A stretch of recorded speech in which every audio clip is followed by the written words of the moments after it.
Di video kali ini saya akan menjelaskan topik tentang kondisi proses pembelajaran, di mana itu sebagai salah satu tugas saya di mata kuliah belajar dan pembelajaran dengan dosen saya Pak Junifer Siregar. Jadi di sini saya akan menjelaskan bagaimana kondisi proses pembelajaran tersebut. Saya Ekaria Octavia Ginting Munte dengan NPM 20010030069 dari grup 9 Belajar dan Pembelajaran.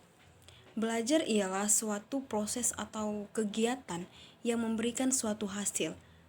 Dari pengertian belajar itu kita dapat menyimpulkan bahwa pembelajaran adalah proses cara perbuatan menjadikan orang atau makhluk hidup belajar, dan suatu proses yang dilakukan dengan memberikan pendidikan dan pelatihan kepada peserta didik untuk mencapai hasil belajar, di mana di setiap proses pembelajaran itu terdapat perubahan yang menjadikan perubahan itu ialah sebagai hasil belajar dan dapat diajukan dalam berbagai bentuk seperti perubahan pengetahuan, pemahaman, sikap, tingkah laku, keterampilan, kecakapan, kemampuan, ataupun daya penerimaan, dan lain-lainnya. Dan di mana tujuan dari proses pembelajaran tersebut ialah satu, tercapainya perubahan perilaku atau kompetensi pada siswa setelah mengikuti kegiatan pembelajaran. Dan yang kedua itu tujuannya itu dirumuskan dalam bentuk pernyataan atau deskripsi yang spesifik, di mana pada pembelajaran atau di proses pembelajaran terdapat prinsip-prinsip pembelajaran. Yang pertama ialah perhatian dan motivasi, di mana setiap pengajar memberikan perhatian dan motivasi kepada anak didik agar si anak didik merasa bahwa dirinya itu diperhatikan dan dia akan lebih termotivasi untuk mengikuti belajar dan pembelajaran. Dan yang kedua, keaktifan, di mana di keaktifan setiap pengajar memperhatikan seberapa jauh keaktifan anak didik terhadap pembelajaran ataupun terhadap topik yang sedang diajarkan.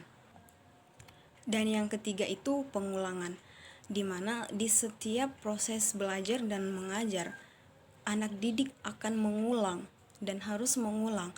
Itu akan membuat setiap anak didik akan lebih memahami, lebih mengerti akan topik pembelajaran tersebut. Dan yang keempat, tantangan.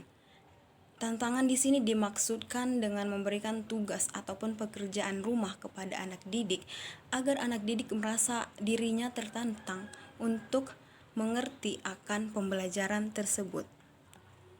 Dan kita masuk kepada kondisi pembelajaran, di mana kondisi pembelajaran dapat didefinisikan sebagai faktor yang mempengaruhi efek penggunaan metode tertentu untuk meningkatkan hasil pembelajaran dari si anak didik.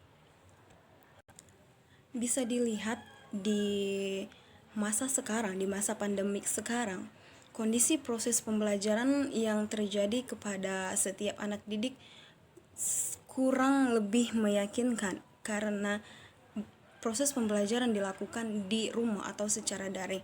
Itu menyebabkan banyak anak didik yang mengabaikan seluruh tugas sekolah dan tidak menghiraukan akan belajar. Dan akhirnya orang tua mereka turut serta untuk mengerjakan tugas-tugas mereka, dan mereka hanya bermain, dan itu akan menyebabkan proses pembelajaran itu akan terhambat. Sungguh dikasihankan, kondisi pembelajaran saat ini sangat menyedihkan dan dikarenakan oleh pandemi tersebut.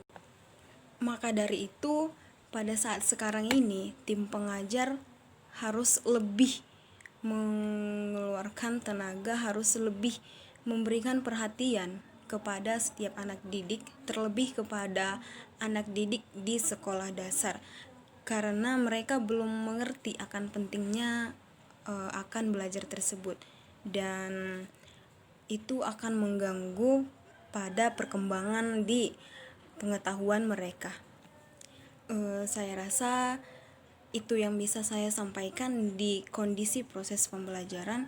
Semoga kedepannya kondisi proses pembelajaran di Indonesia bisa lebih terarah, dan mari kita doakan agar pandemi ini cepat berlalu, agar seluruh siswa dan mahasiswa juga bisa melakukan pembelajaran tatap muka, agar ketertinggalan tersebut bisa dikejar, dan itu akan membuat bangsa kita bisa menjadi kuat. Saya Eka Ria Ginting, terima kasih buat waktu Anda, terima kasih untuk kesempatan untuk melihat video ini.